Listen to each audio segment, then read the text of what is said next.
Claro, los demás, de hecho, ahora encima tienen otro problema, es que se están preguntando, ¿y a mí qué actitud me ha tocado? En estas que ha comentado Félix al principio, de oficio, técnica, paisaje cultural y solidaridad, ¿no? Carlos, ¿tú qué crees que... ¿Por dónde irá la cosa? Vamos a hacer también un viaje, ¿no? Con Chris partíamos también de un contexto y una situación que Jordi nos ha ayudado desde Barcelona, desde acá. Con Carlos vamos a hacer un salto grande, teniendo como a la vista todo el Estado, el país prácticamente, desde allí de tu esquina, desde Galicia, en esa condición, en ese privilegio que has tenido de poder pensar, comisariar, una explicación, ¿no?, de cuáles son las actitudes, cuál es la base y qué es lo que está produciendo, y explicarlo al mundo a través de una exposición, Unfinished, Venecia, y el mundo establecer esta devolución, es decir, nos ha interesado, ¿no? Por eso tiene un leoncito de oro, no sé si lo lleva hoy en el bolsillo, si lo ha traído, que es lo que la recompensa, ¿no?, por ofrecer este escenario. Yo a esto añado que precisamente todo esto es posible porque si algo Carlos aporta en sus múltiples capacidades como persona y como arquitecto, es esa constante de producir horizontes, paisajes. No tanto un detalle constructivo o una axonométrica o una revista, sino, insisto, horizontes, paisajes. Vamos a ver tu pértiga, vamos a ver desde esa actitud que yo digo en tu caso de construir paisaje, cómo nos haces o nos ayudas a entender el espíritu de nuestro tiempo. En esas lógicas que también tendrían que ver con casa, con economía y con industria y que posiblemente han estado también en Venecia, Carlos. ¿Es posible? ¿Se me oye? Se me oye, ¿no? No se me oye. Es una suerte que no se me oye. Se te oye perfecto. ¿Se oye? Casi se te oye lo que piensas, o sea que imagínate. ¿Qué? Sí. Sí, ahora se me oye. Bueno, yo sí que te doy las gracias por estar aquí y espero también dártelas al final, es decir, que esto sea sobre todo una conversación. Frente a los 15 minutos que te dijo a ti, a mí me dijo entre 7 y 9. Sí, ahora entonces, por eso no he traído absolutamente nada. Lo que tenía escrito era como para 1 hora. Y dije, bueno, pues a la mierda, ya veremos de qué hablo, ¿no? Venga, no gastes minuto. Y sobre todo, porque hay cosas de las que me ha hablado Félix que yo después, espero que luego él me las cuente y yo tendré que decir que sí, posiblemente sonrojado, pero sin más cosas, ¿no? Bueno, ¿de qué tengo que hablar? Se supone que tengo que hablar de esa visión global y primero agradecerte que no me incluyas dentro de una visión particular que algunos podrían tener de lo que yo pienso. Yo creo que esa visión global pues ha sido como una suerte, un montón de casualidades que han permitido que de alguna forma, llegado a un determinado momento y a través de situaciones, en algunos casos, bueno, la que ha generado todo esto, bastante lamentable, que es la situación histórica y económica en la que nos encontramos, pues que ha permitido dar una lectura muy determinada de una serie de cosas. Hemos tenido la fortuna de aparecer en Venecia, hemos tenido la fortuna de que el comisario nos ha hecho una pregunta adecuada que podíamos resolver y que teníamos detrás todo un bagaje muy importante que es el que nos ha permitido explicar cosas y espero que poder explicarlas no solo a nosotros, que yo creo que desde aquí las sabíamos y frente a ese compromiso individual que hablabas antes, yo lo que hablo más bien es de un compromiso individual y ético y un sentimiento colectivo. Es decir, lo que ha despertado todo esto es un sentimiento colectivo. Yo creo que nadie piensa que hemos ganado nosotros particularmente el León de Oro, sino que esto es una acción colectiva, esto es un reconocimiento a todos, ¿no? Pues esa suma de circunstancias yo creo que ha permitido una lectura muy clara. Primero, reconocer los errores del pasado, no culpabilizarnos de esos errores, sino exponerlos. Es decir, esto no ha sido el paraíso en las épocas de bonanza y algunos ni tan siquiera hemos disfrutado de ese paraíso, lo hemos visto fuera, pero no lo hemos disfrutado. Y hoy estamos pecando, hoy estamos purgando de alguna forma por los que han disfrutado de ese paraíso que en este momento están haciendo esas cosas en otros lugares. Los que lo han hecho aquí en este momento están reproduciendo la equivocación en otros lugares. Los conocemos y ahí están. Simplemente lo que hemos hecho es de alguna forma poner imágenes a eso que ha sucedido. Esas imágenes, que todavía no... Solo tengo 3 imágenes y la verdad que podía ni tan siquiera usarlas, ¿no? Esas imágenes lo que sirven es únicamente de argumento para explicar cuáles son las actitudes con las cuales los arquitectos españoles nos hemos formado. Porque hemos tenido una historia y hemos tenido también una economía. Es decir, lo que nos une a todos, de alguna forma, es una unidad, excepto casos excepcionales, una unidad en la forma de leer y de resolver, ¿no? Y eso yo creo que es la parte más importante. La segunda es que fundamentalmente hemos hablado de arquitectura.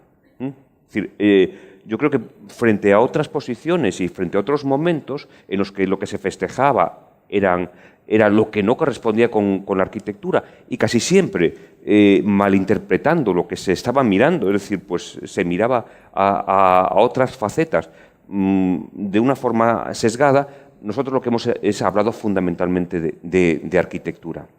Y hemos querido hacerlo de una forma, lo primero es optimista, frente a los datos y frente a las situaciones, ¿no? Que realmente, si somos conscientes, pero como no lo somos, podemos disfrutar de esa inconsciencia. Desde esa inconsciencia lo que queremos es festejar de alguna forma que somos muchos, ¿no? Que en la Bienal hay 55 proyectos que son de más de 55 equipos, pero que siempre digo que en la primera criba había 500. Y se sumaron 200 más que podrían estar y que podríamos haber formado pues, muchas exposiciones. Ese carácter colectivo de pensar de que esto no es una excepción, yo creo que francamente es lo que se ha premiado. Hemos intentado explicarlo a través de conceptos, de alguna forma para llegar simplemente a nombrar. Yo creo que lo de nombrar las cosas es muy importante, ¿no? Es decir, el ponerle nombre en muchas ocasiones nos posibilita ni tan siquiera tener que explicarlo. Ayer con otros temas estábamos hablando de melancolía, estábamos hablando de vuelta al origen, de historia, de muchas cosas. Y como nosotros tenemos un nombre, que bueno, hablamos de Morriña, pues ya no nos hacía falta absolutamente nada más que explicar. Ya lo teníamos nombrado y siendo un concepto mucho más complejo lo podíamos llegar a explicar, ¿no? ¿Qué ocurre dentro de esta labor colectiva, dentro de esta clasificación que hemos conseguido llegar a hacer? Pues que esos conceptos cada vez eran más claros. Y eran más claros y además había un sustrato bastante importante, que era que de alguna forma lo que no queríamos era olvidar capas de historia o capas de memoria. Es decir, todos los datos, muchos de ellos negativos, podíamos convertirlos en positivos. Y a eso estamos acostumbrados. Es decir, realmente nuestra labor, yo creo que lo que se nos reconoce es que lo que nos manejamos muy bien como colectivo, como pensamiento, es que esas dificultades son las que se convierten en acicate para nosotros. ¿Y esas dificultades cuáles eran? Pues que realmente nosotros nos hemos formado a través de una arquitectura que de alguna forma quería cambiar el mundo y quería cambiarlo radicalmente. Ya discutiremos y además eso llevaba un enlace social y económico, pero lo que queríamos era cambiarlo y en la mayor medida posible. Y eso, este momento, en el momento en el que ese grado de conciencia podemos tomarlo y hemos podido hablar justo en ese momento, yo creo que la ventaja es que no hemos hablado antes y hemos hablado en el momento oportuno, ¿no?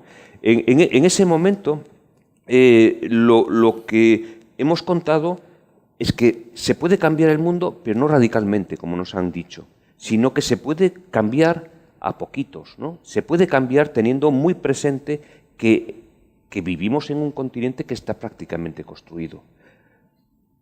Hay algún país mal construido, pero fundamentalmente lo que está es que está muy hecho. Y lo que hay que hacer es arreglarlo. Fundamentalmente hay que arreglarlo. Hay que sumar todas esas capas. Hasta ahora lo que ha habido es una arquitectura que de alguna forma era autónoma en que no tenía referencias. en unos casos no tenía referencias históricas, porque lógicamente la historia que reconocía era la historia del cambio, la historia a partir del comienzo del siglo XX, en que de repente las técnicas lo que permiten es construir antes de que te mueras, porque antes lo que ocurría es que la construcción era muy dilatada, entonces tenía que sumar capas y capas y capas, ¿no? Y a partir de un determinado momento, no es que dure menos que tu vida, es que dura 12 meses la construcción de algo. Con lo cual, la construcción, la arquitectura, de alguna forma no está capacitada para ir resolviendo esa suma de capas. Ha nacido absolutamente pura, como auténticos ideales que podían insertarse y nosotros debíamos, como usuarios, meternos dentro y amoldarnos, acomodarnos como buenamente podíamos, porque no se había experimentado la vida dentro de esa arquitectura. La tradición, el uso del vivir, todavía no había encontrado su acomodo. Todavía estábamos como con los zapatos nuevos y baratos, supongo, ¿no? Porque los buenos, los nuevos y caros seguro que son muy confortables. Los baratos son muy, muy difíciles. Pues estábamos en esa situación. En esa situación en la cual nos sentíamos muy molestos cuando la vida ocurría. No éramos capaces de representarla, no éramos capaces de imaginarnos de alguna forma que se usaba, nos molestaba cuando se usaba la arquitectura. Y esa arquitectura pura tenía como dos puntos, la que era absolutamente ajena, la que tenía una carga formal muy exagerada, con lo cual pues le daba igual cómo se insertaba dentro de lo que existía, y por otro lado, la que únicamente estaba vinculada a la economía, que esa ya le daba absolutamente igual lo que había al lado, solamente atendía a la economía. Entre esas dos, que de alguna forma en la formación eran como el paraíso y el infierno, es decir, todos queríamos ser la primera, la que idealizaba los proyectos, la que queríamos convertir nuestra arquitectura en la expresión de una idea total, y la otra, la arquitectura que despreciábamos, la arquitectura que de alguna forma ha conseguido destruir más unas zonas que otras, pero ha conseguido destruir todo lo que tenemos alrededor, que no ha atendido absolutamente a nada, pues parecía que no había un punto intermedio, no había un punto en el que podía entrar la sensatez. Creemos que de alguna forma ese punto que reconoce todas las capas de la historia, que reconoce que tiene que ocurrir la vida dentro de la arquitectura, que ese punto es el que está contado, el que está narrado a través de Anfinis. Simplemente con un enunciado Anfinis, que podía ser en progreso, en proceso, o podría ser cualquier otra cosa, pero bueno, por estas cosas de que hay que ir a contarlo afuera y que hay que ponerle un nombre y unas categorías para que se entienda, pues realmente, bueno, iré poniendo alguna imagen porque si no, es que no tiene ningún tipo de sentido, ¿no? Por poner simplemente las tres imágenes. ¿Queda un minuto? Por poner tres imágenes. Bueno, las tres imágenes básicamente lo que hablan son de estos procesos en los cuales aquello que realmente pues, se ha construido, yo creo que hay una primera. Bueno, pues no. Esto es el Palacio Diocleciano, convertido en lo que hoy conocemos como Split, totalmente vivido y no de la misma forma. Esto es la Escuela Nuova de la Misericordia, donde se jugaba en Venecia, donde se jugaba pues creo que es la segunda división de baloncesto, ¿no? Un lugar maravilloso. Yo me imaginaba aquí realmente disfrutando de las canastas y resonando la historia en este lugar. Casi lo único que me sobra es lo de Canon ahí en medio, ¿no?